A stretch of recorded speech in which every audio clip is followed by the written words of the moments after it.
আজিৰ পৰা গুৱাহাটী উলুবাৰীস্থিত তৰুণৰাম ফুকন ইনডোৰ ষ্টেডিয়ামত টাং চু ডু চেম্পিয়নশ্বিপ খেল অনুষ্ঠিত কৰা হৈছে। দুদিনীয়া কাৰ্যসূচীৰে সদৌ সমিতিত আয়োজন কৰা উক্ত প্ৰতিযোগিতাখনিত প্ৰায় 12খন জিলাৰ 2 শতাধিক প্ৰতিযোগীয়ে খেলত অংশগ্ৰহণ কৰা পৰিলক্ষিত হৈছে। উঠি অহা খেলুৱৈসকলক এক মঞ্চ দিয়াৰ লক্ষ্যৰে এই প্ৰতিযোগিতাখনিৰ আয়োজন কৰা হৈছে বুলি উদ্যোক্তাসকলে জানিবলৈ দিয়ে। বিশ্বজিৎ বৰ্মাৰ ৰিপৰ্ট, অৰুণোদয় অসম। আদৰণীয় পদক্ষেপ এইবাৰে নহয়, আমি অসমত বহুবাৰ অল আছাম চেম্পিয়নশ্বিপ কৰিছোঁ।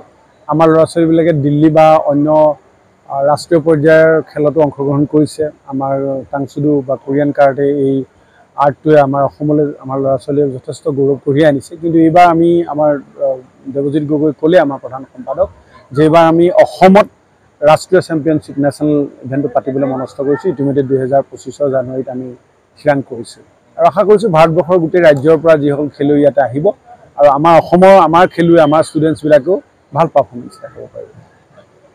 আমাৰ এখন গ্ৰেণ্ড মাষ্টাৰ নৱজ্যোতি লাহনৰ শুৱনিত আমি অল আছাম টাংচুডু চেম্পিয়নশ্বিপ অনুষ্ঠিত কৰিছোঁ। 5 আৰু 6 তাৰিখে DTRP ইনডোৰ ষ্টেডিয়ামত অনুষ্ঠিত কৰা হৈছে।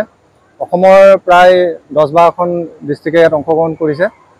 যিহেতু আমি আগন্তুক নেশ্যনেল চেম্পিয়নশ্বিপ অসমত অনুষ্ঠিত কৰিবলৈ গৈ আছোঁ, তাৰ এটা জাষ্ট প্ৰিপেৰেশ্যন হিচাপে আমি এই খেলখন আৰম্ভ কৰিছোঁ, অল আছাম চেম্পিয়নশ্বিপখন, যাতে আমাৰ ল'ৰা ছোৱালীবিলাকে ভাৰতৰ বিভিন্ন ৰাজ্যৰ পৰা অহা খেলুৱৈসকলৰ লগত যাতে খুব সুন্দৰভাৱে খেলিব পাৰে, প্ৰতিদ্বন্দ্বিতা আগবাঢ়িব পাৰে ভালকৈ, তাৰ কাৰণে আমি প্ৰিপেৰেশ্যন হিচাপত কৰা হৈছে। এইটো শাখাটো হৈছে under 9, under 11, under 14, under 17, under 19 and above 19 plus black belt championship হয়। কিমানমান অংশগ্ৰহণ কৰিছে? অংশগ্ৰহণ এপ্ৰক্সিমেট 200 ওচৰা-ওচৰি হৈছে, আমাৰ বেছি নাই। হয়। আৰু যেটো আপুনি কৈছে নেশ্যনেল হ'ব, নেশ্যনেল বিষয়ে কওকচোন, কেতিয়া হ'ব বা কি প্ৰিপেৰেশ্যন কৰিছে নেশ্যনেল? আমি নেশ্যনেলখন পাতিব অনুষ্ঠিত 2026 চনৰ জানুৱাৰী মাহৰ 2, 3, 4 তাৰিখে আমাৰ পাতাৰ সিদ্ধান্ত গ্ৰহণ কৰা হৈছে। যিহেতু আজি আমি অসমৰ বিভিন্ন জিলাৰ পৰা আমাৰ যিসকল কাৰিকৰী কৰ্মকৰ্তা বিষয়ববী, আমাৰ সন্থাৰ বিষয়ববী আহি উপস্থিত হৈছে, তেওঁলোকৰ লগত আমি গধূলি আজি এখন আমাৰ কাৰ্যকৰী সভা অনুষ্ঠিত হ'ব। সভাতে আমি সম্পূৰ্ণ সিদ্ধান্ত গ্ৰহণ কৰিম। যিহেতু আমাৰ ডেটটো ঠিক কৰা হৈছে জানুৱাৰী 2, 3, 4, 26 চনৰ, আৰু আমি কিদৰে আগবাঢ়িব পাৰিম, এতিয়া আমাৰ হাতত 5 মাহ 6 মাহ সময় আছে। সেই সময়ৰ ভিতৰতে আমি ল'ৰা ছোৱালীবিলাক কেনেকৈ ৰাখিম, খোৱা বোৱা কেনেকৈ দিম, গোটেই বস্তুটো প্ৰিপেৰেশ্যন কৰি আমি তাৰ সঠিক সিদ্ধান্ত লোৱা হ'ব। প্ৰথমবাৰৰ কাৰণে হ'ব অসমত? হয়, প্ৰথমবাৰৰ কাৰণে হ'ব।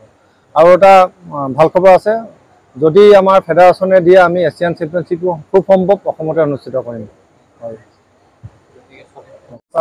নৱজ্যোতি মোৰ শিক্ষাগুৰু, টাংচুডু যিমান খেলুৱৈ আছে তেওঁলোকৰো শিক্ষাগুৰু হয়।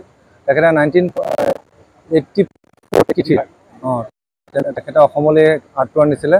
ৰাজা ডেচিকান আছিলে তেখেতৰ গ্ৰেণ্ড মাষ্টাৰ, আৰু তেখেতে মালয়েছিয়াত গৈ শিকি আমাৰ ৱৰ্ল্ডৰ যিজন প্ৰেচিডেণ্ট আছিলে, মানে টাংচুডু যিজন grand master plus founder Wangki, তেখেতৰ পৰা তেখেতে সেইটো টাইমত কি বুলি কয় প্ৰশিক্ষণ লৈ পিনি ব্লেক বেল্ট লৈছিলে, ব্লেক বেল্ট ছেকেণ্ড ৰাউণ্ড লৈছিলে। তেখেতৰ শুৱনিত আমি, যিহেতু তেখেত আমাৰ মাজত নাই, তেখেতৰ শুৱনিত আমি এই অনুষ্ঠানটো পতাৰ সিদ্ধান্ত গ্ৰহণ কৰিছিলোঁ, যাতে আমি তেখেতক সোঁৱৰণত তেখেতক যাতে আমি সদায় মনত ৰাখিব পাৰোঁ, স্মৰণ কৰি থাকিব পাৰোঁ, সেই উদ্দেশ্যে এই খেলখন আমি অনুষ্ঠিত কৰিছোঁ। হয়, ধন্যবাদ।